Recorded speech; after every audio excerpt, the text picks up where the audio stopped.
Você é Léo de Leonardo, não? Não, Léo de Léo. É Léo, só Léo. Já é muito, não? É Léo. É ótimo. Então, Leonardo, não tem nada a ver. Agora, você notou, já falaram que você parece muito com Lulu Santos, né? Ou não? Já falaram. Mas quando vi o Lulu Santos uma vez, achei que eu tô melhor que ele. Mas muita gente já falou. Talvez pela cor do cabelo. Não, o nariz também. A boca. Parece bastante. Você é da onde, mano? Eu nasci num lugar que não tem no mapa nem do município. Chama-se Biguá. Em que estado? Minas Gerais. Bem longe de Nanuque. Bem longe de Nanuque e de... Extremo sul de Minas. Aqui na divisa com São Paulo. Biguá. Biguá. Conhece, Miltinho? Conheço, já passei por lá muito. Aí. Pra ir pra São Lourenço, que eu sou de São Lourenço. Eu também. É bem Cristina. Cristina. O Miltinho. Barra Grande. Conhece o estado de Minas como ele conhece a palma da minha mão. Ou seja, mais ou menos. Porque com 800 e tantos municípios. Ô, Padre Léo, você cuida de dependentes de drogas, cuida de jovens com problemas de drogas. E você, qual é a familiaridade que você tem com qualquer tipo de droga para tratar com tanta veemência esse problema? Quando eu era jovem, eu fui dependente. Naquela época, a gente usava maconha, chá de lírio e outras drogas como uma rebeldia ao governo. Como a gente achava que aquilo fosse uma forma de ir contra o sistema. Então usava as camisas do Che Guevara, cabelo comprido, né? Os embonazinhos atravessados na cintura, que era uma marca nossa.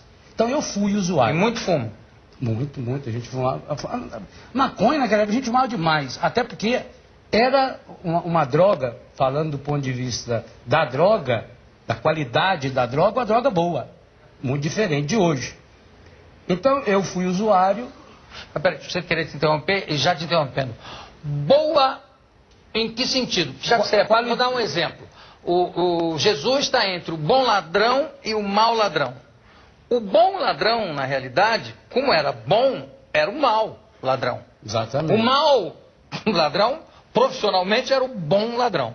Que foi eu deu para entender? Sim. Bom, então você disse, a maconha era boa. Boa porque era mais forte, boa porque era o quê? Menos mistura, era mais pura, era mais natural. Ela tinha 3% de THC. Hoje, para você ter uma ideia, skunk, por exemplo, que é um tipo de droga, não a banda que é muito boa, tem 33% de THC. Você nunca experimentou skunk? Não, skunk foi só a banda. A banda sim? A banda sim. Cocaína, experimentou cocaína também? Olha, eu cheguei a experimentar cocaína para conhecer, porque cocaína era droga de rico. Pobre não usava cocaína. Não é? Imagina, com que você comprava 1 quilo de maconha, comprava-se um pouquinho de cocaína. E a cocaína dava muito medo na gente. Porque como ela é uma droga que deixa a pessoa muito agitada interiormente, aquilo que a gente ouvia falar da cocaína deixava você com medo. É o talco do diabo. Exatamente. Enquanto a maconha deixava você muito bem. Eu fumava maconha para missa. Mas não para celebrar. Mas tem uma coisa muito interessante. Você não era padre ainda? Não. Mas você sabe, você não sabe, mas... Mas vou saber agora. Vai ficar sabendo. O grande marco que a hora que eu decidi ficar padre, eu estava completamente chapado. Olha que coisa incrível. Foi uma coisa, uma graça de Deus. Lá eu vi o dedo de Deus. Porque ia ter um show do hoje ministro Gilberto Gil. Ia ter um show do Gil e o jornal que eu ajudava pediu pra gente fazer a cobertura. Então, como ganhamos o ingresso de graça, vamos preparar antes o estoque de maconha para fumar. Então, eu levei... Era estoque, a gente fumava 8, 10 cigarros. Então, eu e o amigo fazendo. Me esgalhando a droga aqui e já fumando. E quando fomos fazer o último cigarro, eu pedi a ele que segurasse o papelzinho. E aquele resto que ficou aqui no papel, eu peguei e fui fazer isso aqui, para aproveitar até o final o pozinho. Quando eu estava fazendo esse movimento no papel com o restinho da maconha, como eu já estava sob efeito da droga, eu me vi vestido de franciscano, passando a mão... Droga forte essa, né? Passando a mão na patena, purificando a hóstia consagrada. Naquela hora, você veja, eu já chapado, eu comecei a rir e a chorar. Foi misturando choro e riso. E ele falava pra mim, pelo amor de Deus, cara, cala essa boca, se meu pai escuta, você vai vir aqui o que é. Mas eu não conseguia. Isso era antes de ir pro show? Antes de ir pro show. E aí, fomos pro show. Fomos pro show, não teve show. Deu um problema lá, o show foi transferido pro dia seguinte. E aí começou aquela baderna lá dentro, João. Me deu um desespero, porque eu já tinha fumado não sei quantos cigarros. Eu levantei, saí do Tigrão, lá em Itajubá, fui para casa da minha ex e falei para ela, eu vou ser padre. Era o que, sua namorada? Era namorada. Mas, viviam já maritalmente? Não, naquela época não. Eu já disse alguma vez que eu nasci na época errada. Mas nem transar, nunca transou? Transou, claro. Antes, com ela nunca transei. Sim, tudo bem, mas não é que você foi pro sacerdócio virgem. Você já tinha todas as experiências. Eu queria ter ido. Também. Outro dia eu fui entrevistar um bispo, ele com 70 e tantos anos, falou, sou virgem até hoje. Achei lindo e maravilhoso. Mas ele deve ter preferido a sua experiência. Você não sabe a história do rabino falando com o padre? E o padre, numa viagem de trem, o padre comendo com o maior gosto um sanduíche de pernil, aí ofereceu pro rabino. Sacanagem. Rabino, não quer um pouquinho de sanduíche de pernil? Aí ele falou, não, obrigado, não quero. Não sabe que está perdendo, é tão gostoso, e comendo. Passou um tempinho, o rabino perguntou para ele, padre, antes de ser padre, alguma vez teve experiência sexual? Eu falei, bom, tive, sim, claro, algumas. Não é muito melhor do que sanduíche de pernil? Então não sei se o bispo estava arrependido ou não. Estava não, está muito alegre, muito equilibrado. Mas vamos voltar então para maconha, para o fumo. Exato, aí ela falou, nossa, mas você está com um olho tão estranho. Ela não sabia que eu estava fumado, chapado. Chapadão mesmo. Estava chapado. E veja, João, foi aquela decisão, a única hora que eu me lembro até hoje, de que de fato, a partir dali, em nenhum segundo mais da minha vida, eu voltei atrás. Olha que lindo isso. Passado algum tempo, isso foi, não me lembro, julho. Passado algum tempo, eu sofri um acidente na mão e encostei da fábrica, eu trabalhava numa fábrica de armas. Mudei pouco. Para mineiro não mudei nada. Né? E aí? Para mineiro eu saí da fábrica de armas e fui trabalhar com as armas, salvar as armas. Né? Das armas para as armas. Para as armas. Aí como eu estava encostado do serviço, eu conversei com uma pessoa amiga, encaminhei para o seminário, fui para o seminário. O dia que eu fui para o seminário, eu disse o dia e a hora que seria a minha ordenação sacerdotal, daí 9 anos. E errei por 1 hora por culpa do horário de verão, porque naquela época que eu decidi não tinha horário de verão. Senão eu teria acertado até na hora. O susto da sua namorada quando você disse, eu vou ser padre. Aí ela falou bem alto assim, mãe! A mãe dela estava na cozinha. O que foi? O Léo disse que vai ser padre. Bem, então que seja um bom padre. Aí ela se pôs a chorar. A gente se dava muito bem. E hoje em dia vocês ainda... Sim, grandes amigos até hoje. Ela, o marido, me visitava, não tem muito tempo. Que idade, Padre Léo, você tinha quando aconteceu isso? 21 para 22 anos. E quando é que você começou a usar maconha desse jeito? Com 18? Com 12 para 13. Com 12... Eu morava no Biguá. Aí vim para Itajubá estudar. Você imagina, veio um rapazinho bobo da roça. Vem estudar na cidade. Eu fumava cigarro comum, porque minha avó, eu passei a morar com ela. A minha avó era interessante, ela fumava, mas ela tinha nojo de pegar no fósforo. Então, ou ela acendia o cigarro dela no fogão de lenha, ou pedia pra gente acender pra ela. Então a gente ia acender, acabamos aprendendo a fumar assim. Então eu fumava, junto com a minha avó, junto com o meu avô. Aquilo era natural. Normal. Quer dizer, vem um bobinho desse, que já fuma cigarro comum, logo apareceu um amigo, eu não me lembro nem como. Então, com 12, 13 anos, eu já comecei. Nesse período, até os 21 para 22, teve épocas que foi mais intenso, tinha época que fumava bem menos. Mas sempre fumando? Sempre, e sempre sob controle. Eu nunca saí, hoje eu tenho certeza... Você quando estava, nessa vez, chapado... Mas sabendo o que estava fazendo. Sabendo que... Mas eu te interrompi, você ia dizendo o quê? Sempre sob controle, a não ser... Não, eu digo, teve momentos em que eu fumei mais, momentos que fumei menos, fiquei algum tempo sem fumar, né? Mas usava álcool. E chás? Que tipo de chá? Cogumelo, o que mais? Na roça a gente fazia chá de tudo. Fazia chá de bosta de vaca. E dava resultado? Não dava. Você sabe que o efeito também é psicológico. Do chá de bosta de vaca deve ficar uma merda, no fundo. Fica uma merda. Sequinho, não é ruim não. Não é ruim não? Não. E que mais, além desse... O cogumelo do campo, chá de lírio, chá de fita. É isso que eu queria que você falasse. Como é que é esse negócio? Que fita? Chá de que fita? Como é que é isso? Aqui eu vou dar uma receita pra vocês não, mas... Isso aí já é coisa ultrapassada. Essas fitas, hoje não existe mais, né? Fita cassete. Fita de... Fita cassete. Fita cassete, de tocar em gravadorzinho. Você abria o gravador, a fita lá, tirava um pedação daquilo, fervia e bebia. E dava que... ficava louco. Mas dava que tipo de loucura? Tipo uma maconha? Uma mistura de... Uma mistura de maconha com álcool junto. Quer dizer que você pegar parecido. Uma fita VHS, por exemplo, é um ácido. Eu não cheguei a usar.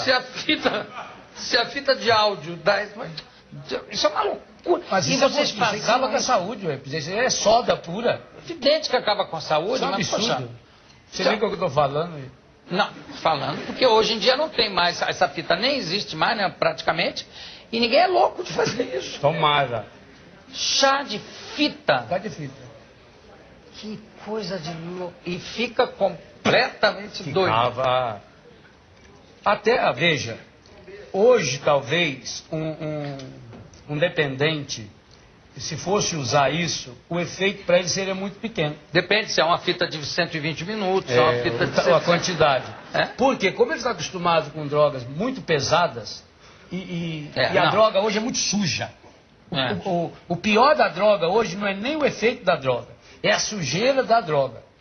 O que se mistura hoje na maconha, o que se mistura na cocaína e por aí afora é um absurdo. Bom, fui para o seminário. Como religioso no seminário, eu já atendi alguns jovens, fazendo pastoral. Logo que fui para Brusque, eu tinha 2 anos de seminário, atendi um caso muito grave de um rapaz que foi expulso do tiro de guerra por ser pego com droga. E aí, como eu atendi, logo veio a família de outro, e assim, os primeiros anos da minha formação, eu fui fazendo um trabalho de atendimento. Depois fiquei padre, voltei para Brusque, e aí eu fui ser diretor de um colégio. E aí eu comecei a ficar agoniado, porque vinha lá um jovem drogado, vinha uma menina de rua, uma prostituída, um travesti, pedia minha ajuda. Eu conversava, ouvia, rezava, mas depois eu ia embora para minha casa. E aí eu ficava de noite pensando, aonde será que está esse povo? Então eu comecei a levantar de madrugada, pegar o meu carro. Agora você imagina o escândalo. Um padre jovem. Eu tinha 2 anos de padre. O meu carro está bem grande, escrito no vidro de trás, Jesus. Então, todo mundo conhecia o meu carro, cidade pequena. E 2, 3 horas da manhã eu saía. Saía e ia. Aonde eles estavam, levava, buscava. Aí, o meu amigo está lá não sei aonde, eu estou com um amigo não sei aonde, vamos para a zona buscar. Então eu levava, aonde precisasse levar, eu levava. Mas ficava naquela angústia. Porque eu tinha minha casa e eles. Aí o que eu fiz? Comecei a levar para minha casa. Dormia lá em casa. Chegaram a dormir quantos lá? 8, 10, 15. Olha. Teve um travesti que dormiu na minha cama. Não foi comigo, não. Foi na cama. Na cama, aí, na cama. Eu fui pro sofá. Mas se alguém precisasse dormir com ele, dormiria. Claro. Tranquila, dormir com qualquer um. Dormir não é o problema. Não, olha, eu acho o seu depoimento dos mais comoventes que eu já ouvi aqui e dos mais firmes. Onde é que você faz o seu trabalho hoje em dia? Esse trabalho de recuperação de drogados, enfim, de toda essa ligação com jovens que têm problemas, ou até não jovens, né? Se alguém procurar você, que não seja... Hoje nós temos a Casa Mãe, lá em São João Batista, Santa Catarina, onde eu moro, onde nós acolhemos 120 pessoas, das quais 30 e poucas crianças, e jovens, deve ter uns 60, os adultos, homens, mulheres, crianças, enfim. Temos uma casa em Curitiba, outra casa em Guarapuava, outra casa em Castro, outra casa em Foz do Iguaçu, essas 4 no Paraná, e uma em Lorena, aqui no estado de São Paulo. Inclusive tem filhas minhas aí de Lorena presente na comunidade, também uns amigos, benfeitores. A nossa sede é... 10 pessoas, a Tereza, aos 30, com quem eu fui casado, trouxe 10. Essa é a minha grande... 10. Aliás, muito obrigado a você é benfeitor de Betânia, hein? Eu sou benfeitor? Sim, senhor. Porque ela é uma das grandes benfeitoras de Betânia. Fico feliz. Sim, eu também agradeço muito. Padre Léo, o problema do humor na Bíblia, que parece que você gosta de usar esse senso de humor nos seus sermões, etc. Eu acho também que tem muito humor em várias passagens e em certas, o que eu chamo de rubrica da Bíblia, né? Sim. Que indica que há um senso de humor. Primeiro, no Velho Testamento, o humor judaico, estava aqui o Juca Chaves, grande representante disso, mas também no Novo Testamento. Acho Sem que dúvida. Né? Eu queria que você desse um exemplo. A Bíblia é um livro de humor. O senso de humor de Deus me impressiona. Porque, por exemplo, quando ele vai escolher um casal para ser pai do seu povo, ele escolhe Abraão e Sara, que tinham 90 anos e ela já era estéril quando nova. Por que Deus não escolheu um casal de jovens que iria, inclusive, cumprir a ordem dele até sem ele mandar? Não é? Por exemplo, quando Deus chama o maior de todos os seus profetas, o homem que ia ensinar a sua lei para o povo, ele chama Moisés, que era gago. Eu não sabia que Moisés Sim, era. senhor. Era? A Bíblia diz 3 vezes que Moisés era gago. Isso não é erro de tradução, não. Não, 3 vezes. Não pode ser. Não botaram ele com chifre? É igual o cara que foi condenado por matar a sogra. E o delegado falou, escuta, mas o senhor quer me explicar como é que aconteceu? Ele disse, olha, eu estava na cozinha preparando a refeição e eu estava com a faca na mão. A velha veio feito louca e pulou em cima da faca. As 7 vezes? Então, será que ia acontecer esse erro também na Bíblia? 3 vezes? Não, mas o negócio do chifre, que na realidade é erro de tradução, era halos, né? Que ele desceu. Sim. Né? Bom, aí sim. Aí, Né? mas aí hoje você pega uma tradução moderna da você Bíblia. já sabe, continua lá exegese. Não, é legal. Tanto que ele falou para Deus, chama outro. Eu não, né? Tanto que o irmão dele já chama outro. Outro? Eu não... Aí Deus falou, mas aí o senso de humor dessa passagem, isso é Êxodo 3 e 4, é espetacular.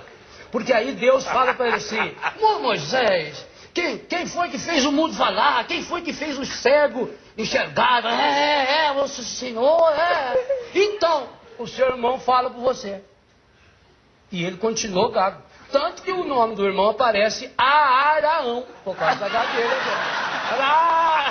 Araão.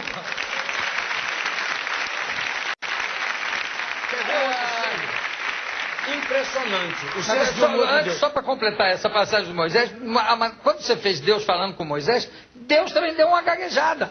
E riu. Deus vive rindo. A Bíblia diz Vou isso. para outra passagem. Por exemplo, destruição de Sodoma e Gomorra. Por que Sodoma foi destruído segundo a Bíblia? Por Sodomia. Sodomia. Sexo errado. Muito bem. Deus salvou Lote. Lote e as suas duas filhas. E eles foram para a montanha. E a mulher também, né? A mulher olhou para trás. Olhou para trás. Deu uma de besta, morreu. Por isso que não deve olhar para trás. Aí quando chegou lá, como a mulher virou sal, o Lote se uniu às suas duas filhas. Ué, quer sodomia maior? Não é? É um absurdo. Acabou ali na cidade. Quer dizer, então ele tinha uma certa implicância com aquela cidade, ou não? Eu acho que sim. Eu acho que sim. Não, veja, Deus gosta de brincar. Jesus, por exemplo, ele se manteve muito fiel ao Pai, no senso de humor. Por exemplo? Por exemplo, as perguntas tolerância zero de Jesus. Para mim são perguntas excepcionais. Porque você imagina, Jesus está atravessando Jericó. Um cego berrando lá, Jesus, filho de Davi, tem piedade de mim. Jesus, filho de Davi. O povo manda ele calar a boca e ele não cala. Aí Jesus fala, traz o cego. Aí traz o cego, a hora que o cego chega na frente dele, Jesus vira e fala, que queres? Senhor, eu queria um labrador para puxar eu. Uma bengala. Queria que o senhor me arrumasse uma aula para estudar braille. Ora, não parece óbvio? O paralítico... Que queres? 38 anos o sujeito lá na beira da piscina. Aí Jesus chega lá, começa a conversar. Né? Que desejas? O paralítico. Senhor, eu queria uma cama com um colchão d'água. Uma cadeira de roda com... não é? Parece óbvio. Por exemplo, quando Lázaro morre, diz que Jesus não foi. Levou 4 dias para chegar lá. Aí quando chegou lá, chorou, etc. Jesus vira e fala para Marta, onde o pusestes? Nós vamos pôr o morto, senhor, com 4 dias. Está sentado no sofá lá esperando o senhor chegar. Não sai de lá. Puseram numa geladeira. Não é? Mas tem uma fantástica ainda. Quando vão prender Jesus no Getsemane. Essa é espetacular. Mel Gibson retratou um pedaço. Só que ele não fez... Mel Gibson é muito sério, então ele não colocou esse outro lado. Foi uma pena. Perdeu, o filme ficou muito triste. Foi uma pena. Porque você veja bem, a paixão de Cristo demorou 18 horas no máximo. A ressurreição de Jesus já tem 2000 anos. E nós vamos ficar presos só nas 18 horas? Isso aí é uma indelicadeza com o Evangelho. Concordo. O Evangelho é muito mais humor e alegria. Quando vieram prender Jesus e o Judas e aquele exército todo e com aquelas tochas, quando eles chegam, Jesus olha para eles e fala, a quem procurais? Posso ser útil? Posso ajudar alguma coisa? Não é? Assim, estava lá por causa dele. Ou, por exemplo, quando a grande multidão, Lucas 8, a grande multidão que acotovelava e pichotava em Jesus, de repente uma mulher tocou em Jesus. Ele vira e fala, quem foi que me tocou? O Pedro, inclusive, perdeu esse estribeiro com ele. Falou, senhor, por favor. A multidão te comprime, te aperte de tudo quanto é lado. E o senhor perguntar, quem foi que me tocou? Você está pensando na artista da Globo? Aí que Jesus, não estou perguntando quem deu um esbarrão em mim, Pedro. Estou perguntando quem foi que me tocou. Então, esse senso de humor, essa capacidade de ir por um caminho e fazer uma conclusão final diferente. Porque o grande segredo do humor, a meu ver, é isso. E o humor é muito importante porque só quem é sério tem bom senso de humor. Só quem leva a vida a sério. E só leva a vida a sério quem tem um bom senso de humor. Porque faz você não se sentir tão importante. Faz você enxergar por um outro ângulo. O grande segredo do humor é o final. Você vai por um caminho, conduz as pessoas naquele caminho, todo mundo entra naquele caminho, e chega lá você faz um desfecho inesperado. Né? Porque por que se brinca tanto com português? Eu, por exemplo, quando estou em Portugal, eu nunca falo de português. Eu falo dos húngaros, dos búlgaros. Coincidentemente, eles chamam Joaquim, Manuel, etc. E o pessoal lá gosta muito disso também, dessa brincadeira. Né? Então, o final é interessante. É evidente, o desfecho. O desfecho. Mas, por exemplo, a passagem do olhar antes do olhar os lírios do campo, aquilo é provocado porque some uma túnica de Pedro, alguma coisa, como é que é isso? Uma queixa qualquer Não, em relação a Jesus? Como é? Não há fato, não. Aquilo está dentro do contexto do Sermão da Montanha. Que começa... Não é provocado por nenhum fato? Não. Então, porque na verdade aquilo foi o Sermão da Montanha, não quer dizer que Jesus sentou lá ou trepou lá naquela montanha e falou aquilo tudo. Mas o negócio do... Olha, eles não têm isso, não têm aquilo, mas nem Salomão em toda a sua riqueza. Tem a analogia que ele fez. É. Por quê? Porque Jesus foi um grande criador de link do céu. Por onde ele passou, ele criou o link do céu. E o que é espetacular em Jesus é que ele fala a partir de coisas muito simples. Por isso também eles gravaram a maior parte das coisas que ele falou. Porque eles passavam por ali sempre. O que Jesus estava ensinando é a pessoa entrar nessa sintonia consigo mesmo, com Deus, com a natureza, com as pessoas. Com a comida, né? Com a comida. Era sempre em banquete, sim. sempre... A mesa aparece em mais de 200 passagens na Bíblia. A mesa como lugar teológico. Aliás, isso, você tem... Claro, você é cristão e conhece bem a pedagogia de Jesus. Mas isso que você faz aqui, por exemplo, é profundamente teológico. A sua mesa, a caneca do seu convidado igual à sua, essa proximidade. Por exemplo, você de vez em quando se aproxima da pessoa e toca na pessoa. Alex, traz a minha túnica vermelha, por favor. Esse é um dado de Jesus. Jesus não tinha medo. Numa época em que o pregador tinha que ficar longe. Não havia coisa tátil, né? O toque. E Jesus tocava e deixava tocar. Tocava em... Por quê? Dizia o seguinte: se tocasse no impuro, ficava impuro. Jesus fez uma lógica contrária. Não, vamos ser puro. E o puro tocando no impuro, vai ficar puro ou impuro. Reverter essa situação. Essa proximidade, por exemplo, isso é muito importante. Você não acha, Padre Léo, que às vezes, voltando à rubrica, né, do Novo Testamento, que às vezes as encenações que são feitas são totalmente o oposto do que está indicado? Falando do Sermão da Montanha, me parece que é uma coisa que foi dita assim num papo, né? Exatamente. No entanto, cada vez que a gente vê montado é sempre uma coisa bem aventurada, uma coisa grandiloquente. O tom de voz. E está escrito, ele falava não como os escribas, exatamente, mas como alguém que tem autoridade. Então, mas essa autoridade não grita, né? Exatamente. Aliás, você só grita quando você está longe. Fisicamente longe. Ô, fulano, pega lá. Daí você tem que gritar. Ou quando o coração está longe. Por exemplo, nós dois começássemos a brigar, vamos elevar a voz. Por quê? Porque o nosso coração vai ficando longe. E também, então, outra coisa que eu acho sensacional nisso, é o negócio do atira a primeira pedra. Aquilo é espetacular. Ele está quase agachado ali, mexendo. Não está agachado. Para ficar entre. Eu não estou discutindo. Quem não tiver pecado, que atira a primeira pedra. E quase que a mãe dele sapeca uma pedrada na moça. E ela fala, só não vale. Outras passagens que tem muitas passagens assim, em que você vê que as pessoas se recusam a isso que você está falando e isso que você está fazendo. Há uma proximidade com Jesus, né? E fica uma coisa tão hierática, né? Fica uma coisa... Na própria igreja, né? Tem muitos padres que você falar o que você fala ficam chocados, né? Porque reveste-se o sagrado de uma sacralidade que o sagrado em Jesus não tem. Olha, o cristianismo é a religião... Veja, as demais religiões ensinam como o ser humano faz, o que fazer, que degrau subir para chegar no céu. Todas as outras religiões, eu lecionei cultura religiosa. O cristianismo é o contrário. É o céu que chegou aqui. O verbo de Deus se fez carne.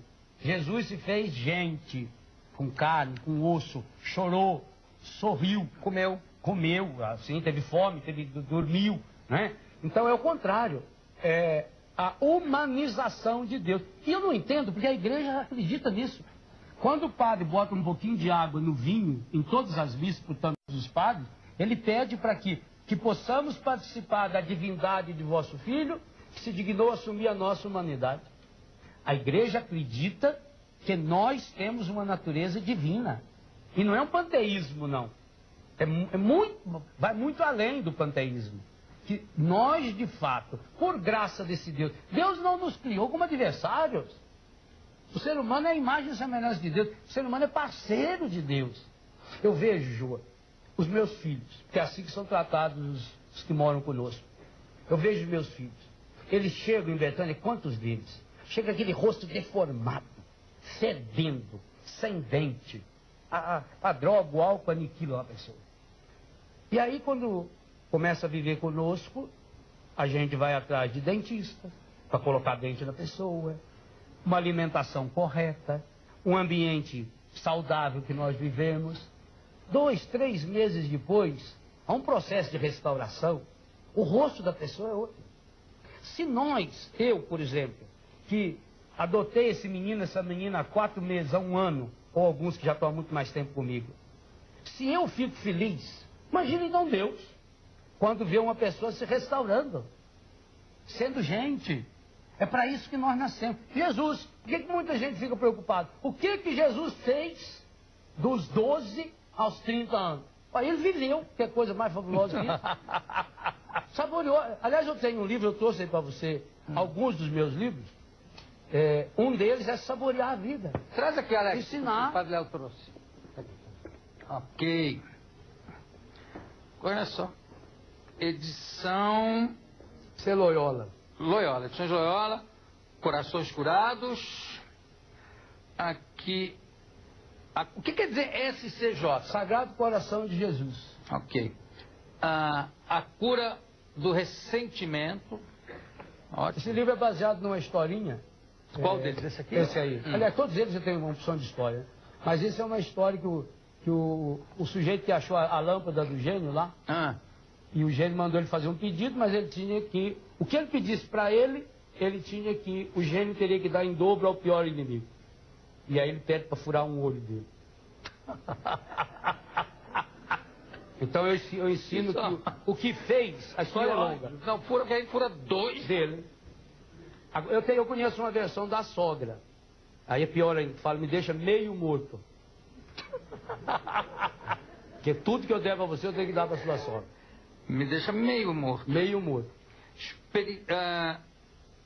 Experienciar milagres. Rastros de Deus, bonito. Isso é uma história interessante de um rapaz, um jovem. Isso aí eu comecei a escrever, eu estava completamente chapado. Esse aqui? Esse aí, eu comecei a escrever com 14 anos esse livro. Então, é uma viagem, quem vai ler hoje vai entender bem. É uma viagem imaginária de um jovem dentro de um disco voador. Naquela época era o sucesso do disco voador. E dentro do disco voador ele encontra com Jesus Cristo. E aí eles têm todo o diálogo, a conversa dele. Quando ele volta do disco, então ele decide ir embora e fazer uma experiência nova. Famílias Restauradas. Graças a Deus foi lançado pela Edições Canção Nova. Foi lançado na sexta-feira, na segunda-feira estava na 3ª edição. Parabéns. Graças a Deus. E aqui o que eu estava falando, saborear a vida. Isso é um livro que eu escrevi no avião. Como sou obrigado a viajar muito, então eu fui aproveitando. E aí, todos os meus livros, eu vou fazendo citações bíblicas. Como eu escrevi no avião, para não perder tempo, na hora eu não queria olhar na Bíblia. Eu fui deixando sem citação. Depois eu percebi que não devia colocar citação nenhuma. Eu deveria reescrever aquelas passagens para ser uma obra que qualquer pessoa pudesse ler. E não só alguém que tivesse acesso à Bíblia, etc. E graças a Deus já está na 5ª, 6ª edição. Padre Léo, sua bênção. Deus abençoe muito você, João. Muito obrigado. Parabéns. E parece que tem um presente. Você trouxe o que é que tem aí? Deixa eu ver. Foi isso é a Betânia de Lorena. Cadê? Com a Tereza. Fizeram especialmente para você. Deve ser especialmente, tô vendo pelo tamanho. Maravilha. Você, como é grande também por fora. Obrigado. Obrigado. A Betânia, e atrás tem o símbolo da comunidade, que é esse, tá aqui. Esse rosto. Lindo. Indefinido. E aqui não passar a ferro sobre as estampas. Claro. É o preço que está vendo. Não, imagina. Se fosse eu não mostrava, né? Ora. Olha que maravilha. Beleza. Alex, guarda para mim, por favor. Obrigado. Olha, Sua participação não tenho palavras para dizer. E parabéns pelo seu, vou falar uma coisa que parece um absurdo, pelo seu conhecimento da Bíblia e do Velho Testamento, que geralmente só não é só, mas geralmente os pastores protestantes é que conhecem mais o Velho Testamento do que os padres católicos, né? Quer dizer, Eu gosto muito do Velho e do Novo. Parabéns, muito obrigado pela sua participação, Padre Léo. Daqui a pouco a gente volta.